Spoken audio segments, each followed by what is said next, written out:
आया गलती सोते समय करते हैं उपासक की, कोई प्रपंच की बात याद करते हुए या मोबाइल देखते हुए या कोई गंदी चेष्टाओं का चिंता, आपकी रात बेकार चली जाएगी। अगर गंदी चेष्टा हो गई तो सुबह भी बेकार हो जाएगी, दिन भी बेकार हो जाएगा, निरुत्साहित हो जाओगे। सोते समय आपको समय नहीं देना व्यर्थ चिंतन का। उसी समय विषय चिंतन होता है, उसी समय विषय भोग की आकांक्षा जागृत होती, उसी समय विषय देखने की इच्छा होती। मोबाइल है तो जिस समय आप अपनी शैया पर जाएं स्विच ऑफ कर दें। उसमें मैसेज घंटी आने का कोई भी रास्ता मत रखें। मान लीजिए आप उपासक हैं भगवत प्राप्ति के, 30-35 वर्ष ये नहीं था तो सब मर नहीं गए थे। और बोले इमरजेंसी, जब इसकी 30-35 वर्ष से पहले इसकी कोई रचना नहीं थी, मुझे लगता है, क्योंकि 30-35 वर्ष में ही इसका विस्तार देखा है। नहीं तो कभी किसी के पास मोबाइल नहीं। कोई बड़े अधिकारी तो इतना बड़ा हो, इतना बड़ा वाला हो, ऐसे रखते थे हो। नहीं तो मोबाइल तो हमें लगता है 30-35 वर्ष। तो फिर इमरजेंसी कैसे चलती थी? कैसे चलती थी इमरजेंसी? और आप ब्रह्मा हो क्या कि इमरजेंसी संभाल लोगे? स्विच ऑफ करो। जो सब इमरजेंसी संभालने के लिए तैयार, रात दिन न सोता है, वो हर समय जागृत रहता है, वो हमारा आराध्य देव है। स्विच ऑफ करो, चिंतन लगाओ श्री जी का। ये जो रात्रि के शयन के समय मोबाइल में इधर उधर दृश्य देखने हैं, अपने सर्वनाश का बीज बोना है। मान लो, हमारी प्रार्थना मान लो, ये उस समय मन आपको परेशान करेगा जब कमरे की सिटकिनी अंदर से बंद होगी। सबसे प्रार्थना है रात्रि के शयन के समय। तो बोले फिर ठीक है 10 बजे तक देख लेंगे मोबाइल, इसके बाद शयन के समय भजन कर लेंगे। होगा ही नहीं। क्या तुम देखना चाहते? प्रिया प्रीतम के सिवा और कुछ क्या देखना चाहते?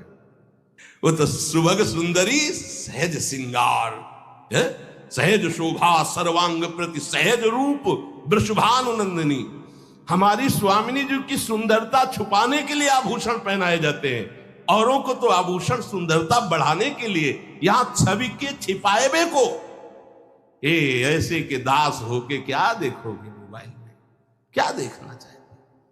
वासना की क्रीड़ा, और तुम उस क्रीड़ा को देखना चाहते हो? परमार्थ के पथिक हो।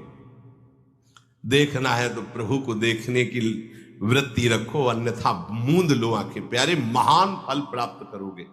सबसे प्रार्थना है एकांत में मोबाइल रूपी दुश्मन से बचो, क्योंकि जब आप गंदी बात कहीं देखोगे तो आपके अंदर वैसे ही चिंतन बनेगा। वो ऐसे ही लगेगा मैं भी ऐसा करूं, मैं भी ऐसा भोगूं, मैं भी ऐसा देखूं। मान लीजिए आप, जब हमारे शास्त्र कहते हैं कि पशु पक्षियों के मैथुन को भी नहीं देखना है, अगर ऐसा एक बार दृष्टि पड़े तो मानसिक प्रणाम करके दोबारा दृष्टि ना देना। और आप मोबाइल में ऐसी चेष्टाएं देखोगे, कैसे आप भगवत भजन करोगे? कैसे भगवत प्राप्ति का उद्देश्य रख पाओगे? ये कलयुग की बहुत महीन चाल है कि उसके बिना काम नहीं चलेगा और हम तुम्हें काम से युक्त कर देंगे। इसके बिना काम चलेगा नहीं, तुमको रखना पड़ेगा। और जब तुम इसे रखोगे तो हम काम अपना कर लेंगे। कलयुग ने कहा हम अपनी व्यवस्था बना लेंगे। यहां कह रहे जब आप नींद में जा रहे हैं तो बिल्कुल मानो मृत्यु शैया पे जा रहे हैं। आपको उस समय नाम जप में बहुत ध्यान देना है, कहीं मन बहक ना जाए। तो क्या होगा, 5-6 घंटे जो आप लेटोगे ना, वो भी भजन हो जाएगा। हमारा जो सततम योमाम स्मरति नित्यशा है ना, ये पूरा हो जाएगा। नहीं, उस समय हम सो जाएंगे तो हमारा 6 घंटे का वियोग हो गया, 6 घंटे भजन रुक जाएगा। और ये 100% पक्की बात अनुभव की कहते हैं, यदि सोते हुए भजन करोगे तो जगते। कई बार तो पकड़ा है कि अगर आधे पद में बेशुद्ध हो गए तो वो पद पूरा जगते ही शुरू हो गया है। मतलब बीच में स्थिति भागवती की रही। जैसे बेहोश करते समय हमने कहा था, जब ऑपरेशन के हमें बता देना, तो उनका बाबा अब इंजेक्शन लगाने वाले हैं, तो वो 1 मिनट हमें केवल दीजिए, अपनी चित्तवृत्ति। तो जब होश आया तो वही पहले चिंतन चल रहा था, वही चिंतन। जैसे सोने के समय बेहोश हुए तो जगने के समय वही चिंतन, ऐसे ही इंजेक्शन से जब बेहोश हुए और जब होश आया तो वही चिंतन चल। बहुत बड़ा चमत्कार अभ्यास का है। नींद खुले तब से लेकर गाढ़ नींद आने तक स्मरण में कभी रुकना नहीं। और आपको एक छूट दे रहे हैं, कभी कभी क्या होता है कि एक मंत्र में, एक नाम में जैसे बहुत देर अभ्यास करते हैं तो मन ऊबने लगता है। इसका स्वभाव है, ये अनुभव की बातें कहते हैं। इसका स्वभाव है नवम नवम, नहीं तो ये मतलब, तो इसको हम लोगों ने कैसे फंसाया है। जैसे गुरु मंत्र जप रहे, अब 2-3 घंटे लगातार गुरु मंत्र जप, अब इसको ऊबन बढ़ी, अब ये छोड़ रहा है, बीच बीच में पता चलता है छोड़ना चाहता है, छोड़ रहा है, तुरंत इसको नाम में फंसाया।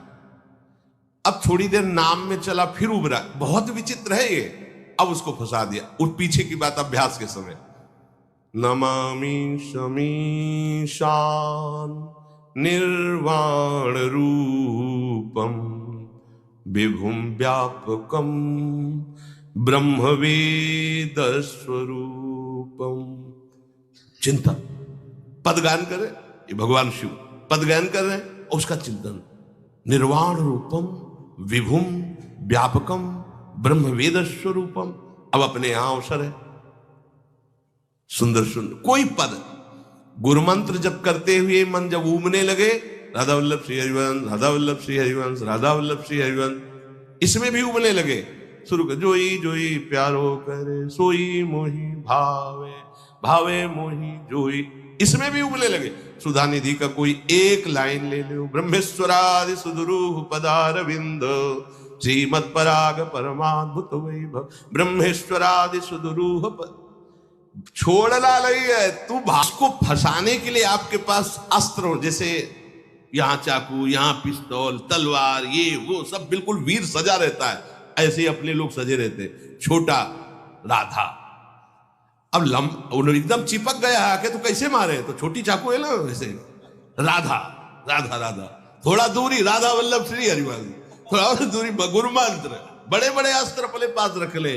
बहुत भाग रहा है तो फंसा दिया, प्रथम यथावति प्रणव श्री, अब लग पूरा पदगा, पूरा पदगा उसमें लग, प्रथम यथावति प्रणव। भोजन पाते समय ऐसा अभ्यास किया है, 1 घंटा के पहले भोजन नहीं होता, चाहे 2 रोटी पा लो, समय लगता है, आराम, एक एक नाम, एक कुछ भी हल्ला मचाओ, कोई फर्क नहीं पड़ेगा, अपना चलेगा। अभ्यास स्नान के समय, भोजन के समय, किसी क्रिया के करते समय, किसी से बात करते समय, सोते समय, ये विशेष स्थान जहां में सावधान रहना है। या भजन छूटता है, ध्यान देना, यही भजन छूटता है। चलते समय, क्रियावान होते समय, प्रसाद पाते समय या किसी से बतराते समय, ये सब भजन के छूटने के स्थान है, और यही पकड़ना है भजन। जब आपको बिल्कुल न लगे तो मानसिक सब बंद कर दो और गुनगुनाने लगो, जो धुनी आपको अच्छी लगे उसी में नाम, कोई नाम लेके, संसार का चिंतन न होने पावे, चाहे जो कुछ तुम जहां तुम्हारा मन आवे, गंगावरी गोदावरी कुछ भी, भागवतिक चिंतन के सिवा संसार के चिंतन न होने पाए। पहले ऐसे अनन्य बनो, फिर बाद में अनन्यता आती, रसना कटो जो अनरट। हाँ भी विषय चिंतन कर रहे हैं, प्रपंच कर रहे हैं, बोले रसना कटो जो अनरटो, और नहीं बोल सकते, प्रपंच बोलेंगे बस, रसना कटो, ये शब्द वहां नहीं आते।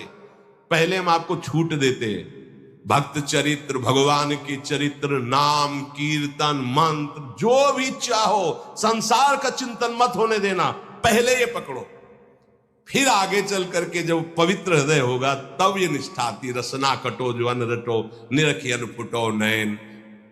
मान लो संसार का चिंतन नहीं करने देना है इसको, आप जैसे बने वैसे करो भागवतिक चिंतन, कोई नाम ले लो, कोई मंत्र ले लो, तुम्हें जो प्रिय लगे, हम छूट देते हैं। ये नहीं करे कि रसना कटो जो अन रटो, ये बाद की बात है, हमें पहले इसका संसार चिंतन रोकना है।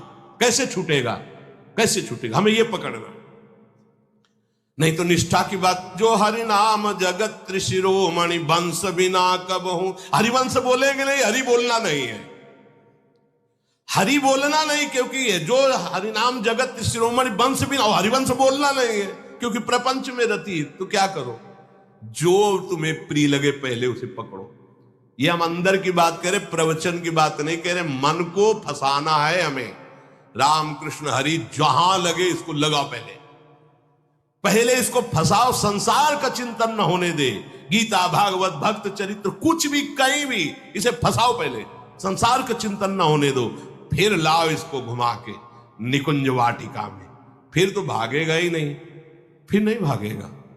अब सीधे निकुंज वाटिका में किसी महाभाग्यशाली गुरु आश्रित का लगेगा, अन्यथा बहुत प्रपंची मन है, आप आश्रय इधर का लोगे, प्रपंच का चिंतन करोगे, बात बनेगी नहीं। चिंतन छोड़ना है हमें, जैसे बने तैसे संसार का चिंतन छूट जाए। परमात्म तत्व को वही प्राप्त कर पाता है जिसका राग बीत गया है, खत्म हो गया है, वैराग्यवान। ज्यादा परिश्रम नहीं है वैराग्य में, विवेक नहीं होने के कारण हम वैराग्य नहीं धारण कर पाते। हम बाहरी बातों को वैराग्य ले लेते हैं, ऐसा कपड़ा बदल लेना या कपड़ा ना पहनना या लौकी का कमंडल, मिट्टी का पात्र, तो हम अपने को वैरागी। बात यहां नहीं रुकेगी। वैराग्य का इतना ही मतलब नहीं, ये भी एक बाह्य अंग है वैराग्य का, पर वैराग्य का सच्चा स्वरूप है वीतरागा। कहीं कुछ भी अच्छा नहीं लग रहा, कोई भी सुख आकर्षित नहीं कर रहा, लोक लोकांतर की प्रतिष्ठा, मान, सुख, ऐश्वर्य, व्यक्ति, कुछ अच्छा नहीं, राग खत्म हो गया। ऐसा उस अक्षर ब्रह्म को, अविनाशी तत्व को जान पाता है। जगते भयो फिरे बैरागी, जैसी हरिवंश प्रपंच बंच सब ये काल ब्याल को खायो। हालत यह है कि जैसे सांप ने मेढक को पकड़ रखा और मेढक सामने पतिंगा को, कीड़े को पकड़ना चाहता है, उसे यह पता नहीं कि मैं खुद किसी का कवल बन चुका हूं, वो एक झटके में मुझे अपने पेट में ले जाएगा। ऐसे ही हम सब हैं, काल के द्वारा ग्रसित है। काल ने हमें पकड़ रखा है, पर हम भोग भोगना चाहते हैं, हम नाना प्रकार की मान प्रतिष्ठा पाना चाहिए। ये पता नहीं एक झटके में हमारा अस्तित्व ही खत्म हो जाएगा। जिनके अंतःकरण में किसी भी व्यक्ति, वस्तु, स्थान, पद, प्रतिष्ठा का राग ही नहीं रह गया है, उसे कहते हैं वैराग्यवान। वीतरागाः, राग ही नहीं है। जिनका अंतःकरण निष्पाप निर्मल हो चुका है, जिनके हृदय में केवल भगवत प्राप्ति की उत्कट लालसा जागृत हो गई है, ऐसा साधन संपन्न उपासक परमात्म तत्व में प्रवेश पाता है। अध्यात्म मार्ग की ऊंचाई पर वो स्थित हो जाता है। यदि छंतु ब्रह्मचर्यम चरंती, जिनकी इच्छा एकमात्र भगवत प्राप्ति की है, यदि छंतो, तो उनको क्या करना होगा? ब्रह्मचर्यम चरंती, इंद्रियों का निर्विषय हो जाना वास्तविक ब्रह्मचर्य है। केवल जनेन्द्रिय से ही ब्रह्मचर्य को नहीं लेते। हमारी प्रत्येक इंद्रिय भोगों से रहित होकर भगवत अनुराग में, नेत्र प्रभु को देखना चाहते हैं, त्वगेंद्री प्रभु को स्पर्श करना चाहती है, घ्राणेंद्री प्रभु के श्री अंग की गंध पाना चाहती है, श्रवणेंद्री प्रभु के वचन सुनना चाहती है। एक एक इंद्रिय अपने प्रभु में लग गई, अंतर्मुख हो गई, बाहर विषयों का त्याग हो गया। इसे ब्रह्मचर्य कहते हैं। पर प्रारंभिक ब्रह्मचर्य में जनेन्द्रिय का ब्रह्मचर्य अत्यंत आवश्यक है। यदि जनेन्द्रिय जन्य व्यभिचार दोष से युक्त है तो कदापि उसे भगवत प्राप्ति नहीं हो सकती।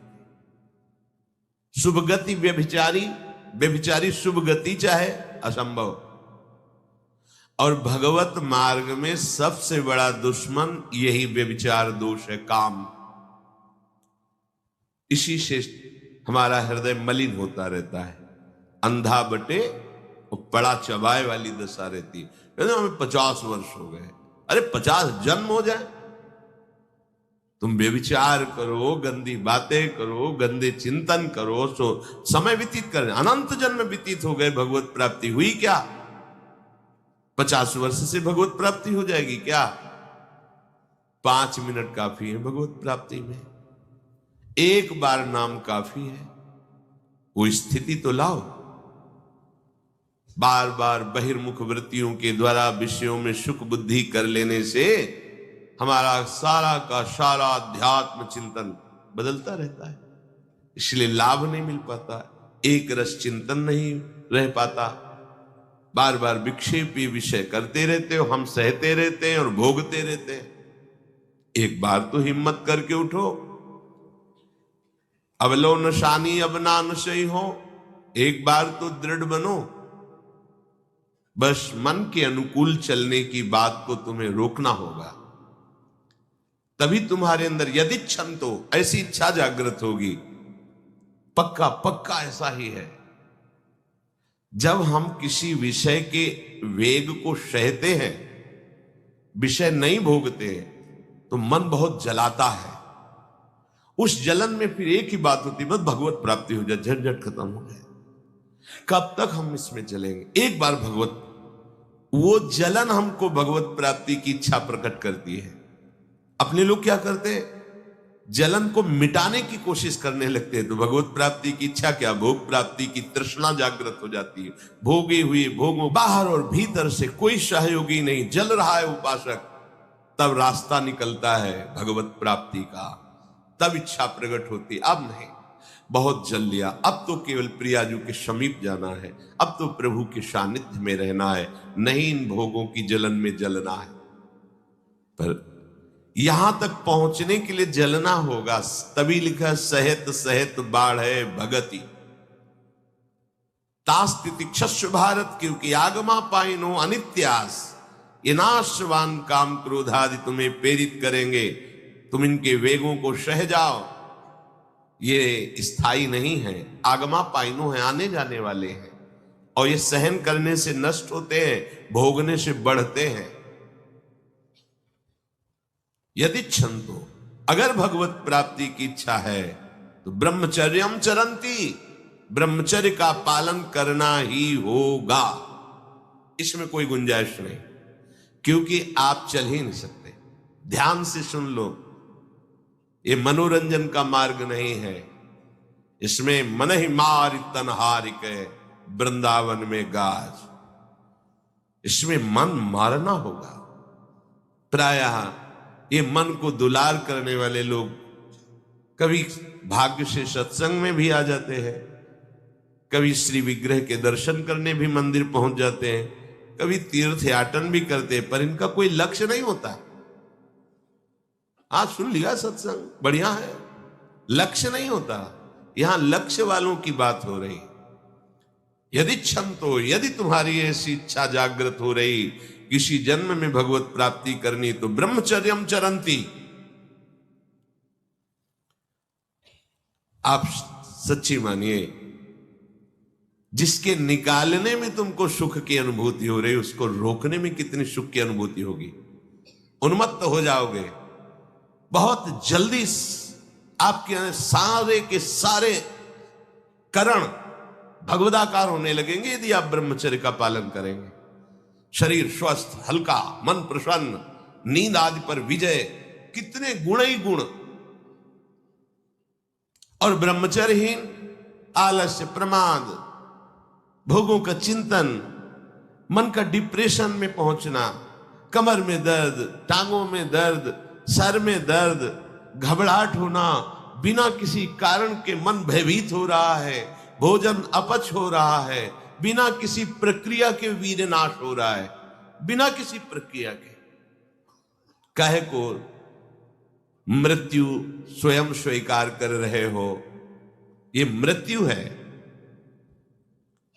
चाहे भगवान दत्तात्रेय जी बोल रहे हैं या भगवान कपिल देव जी बोल रहे हो, जब उपासक को संबोधन करते हैं भगवत प्राप्ति के लिए, तो कहते हैं कि इस भोग वृत्ति को साक्षात मृत्यु रूप देखो। जब शरीर राग त्यागना है तो तुम शरीर से भोग भोगोगे, तो आसक्ति शरीर की पुष्ट होगी, आसक्ति भोग सुख की पुष्ट होगी, है नहीं। कितने दिन शरीर रहेगा, कितने दिन भोग रहेंगे। विचारवान बनो, ब्रह्मचर्यम चरंती, ब्रह्मचर्य का पालन करो। उपासक जो ब्रह्मचारी होता है उसका खिला हुआ चेहरा रहता है, जैसे कमल खिला हुआ, बिना किसी कारण के उसकी मुख मुद्रा में प्रसन्नता होती है। जो ब्रह्मचर्यहीन होता है बुझा हुआ चेहरा होता है, तेजहीन, बिना किसी कारण के वो शोकग्रस्त लगता है। बैठा है, आपको लग रहा है शांत है, लेकिन आप चेहरे को देखो, वो एक शोकग्रस्त है, कुम्हलाया हुआ चेहरा, अशांत चेहरा। मुख प्रसन्न, तन तेज विराजा, यह है ब्रह्मचर्यम चरंती भगवत आराधन संपन्न उपासक का। जैसे आग में पैर रखते हुए कोई चले तो कैसे चलेगा, ऐसे ही ब्रह्मचारी की पहचान है। इतनी स्फूर्ति उसके अंदर होती, जैसे आग में चलने वाला पूरा पैर नहीं रख पाएगा, अगला कदम रख देगा क्योंकि ताप लग रहा है, ऐसे उसकी स्फूर्ति होती पैरों में। उसकी आंखें एकाग्र रहती है, चंचलता इधर उधर या बार बार झपकना यह विषयी पुरुष का लक्षण, बार बार पलक झपकना यह विषयी पुरुष का लक्षण, इधर उधर ताक झांक चंचलता, ऐसा बैठे तिनका तोड़ रहा है, पैर हिला, ये सब विषयी पुरुष के लक्षण। ये तो बिल्कुल साधारण स्पष्ट दिखाई देता है आदमी विषयी है या ब्रह्मचारी, एक सेकंड में लक्षण होते हैं। आपको जब भगवत मार्ग का अवसर मिला है तो गृहस्थ हो, संतान हो गई, ब्रह्मचर्य से रहो। नहीं चाहिए संतान, भ्रूण हत्या गर्भ हत्या जैसे महापाप करने की क्या जरूरत है। उसी वीर से संतान उत्पन्न होती है जिसको आप नष्ट कर रहे हो, जिसको आप ऐसे पानी में बहा रहे हो, व्यर्थ फेंक रहे हो, तो उसको भ्रूण हत्या का पाप लग रहा है, तो तुमको पुण्य लग रहा है, वीरपात कर रहे हो तुम्हें भी वही हत्या लग रही है, क्योंकि उसमें वही जीवात्मा है जो मां के गर्भ में जाके बालक रूप धारण कर लेती है, उसको तुम नष्ट कर रहे हो। पर बुद्धि भ्रष्ट हो गई है, समझ में नहीं आता, व्यर्थ में वीरपात करते हो, व्यर्थ में। तुम्हारा भजन बनेगा, तुम अध्यात्म के योगी बनोगे, मजाक है अध्यात्म का मार्ग। होश में हो जाओ, ये मन के दुलार को बंद करो। जब तक इच्छा ही नहीं भगवत प्राप्ति की, तो फिर तुम कैसे भगवत प्राप्ति कर पाओगे? भगवत प्राप्ति की इच्छा कैसे होगी जब तुम्हारी इस तरह से निंदनीय वृत्तियां हैं? इंद्रियों को दुलार कर रहे हो, मन को दुलार कर रहे हो, भगवत प्राप्ति चाहते हो, आचरण नीच और चाहते हो उच्च पद।